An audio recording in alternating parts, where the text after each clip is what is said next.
ಸಿಗಂದೂರು ಸೇತುವೆ ಲೋಕಾರ್ಪಣೆಗೆ ಕ್ಷಣಗಣನೆ, ವಿದ್ಯುತ್ ದೀಪಗಳಿಂದ ಕಂಗೊಳಿಸಿದ ಸೇತುವೆ, ನನಸಾಯ್ತು ಶರಾವತಿ ಹಿನ್ನೀರು ಜನರ ಕನಸು.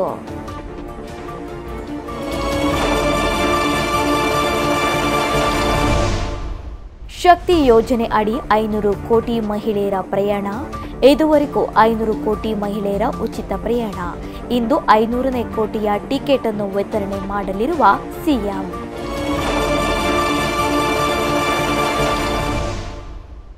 ರಾಜ್ಯ ಕಾಂಗ್ರೆಸ್ಸಲ್ಲೇ ಶಾಸಕರ ವ್ಯಾಪಾರ ನಡೀತಾ ಇದೆ. ನಮ್ಮಲ್ಲಿ ಯಾವ ಶಾಸಕರು ಖರೀದಿಗೆ ಇಲ್ಲ. ಕೇಂದ್ರ ಸಚಿವ ಪ್ರಹ್ಲಾದ್ ಜೋಶಿ ಸ್ಫೋಟಕ ಹೇಳಿಕೆ.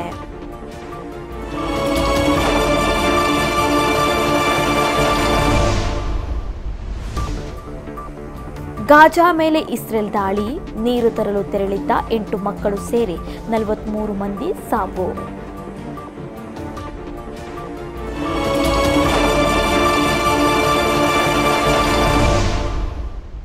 ಟೀಂ ಇಂಡಿಯಾ ಬೌಲರ್ಗಳ ಅಬ್ಬರಕ್ಕೆ ಆಂಗ್ಲರ ಪಡೆ ತತ್ತರ. ಭಾರತದ ಗೆಲುವಿಗೆ 193 ರನ್ಗಳ ಗುರಿ.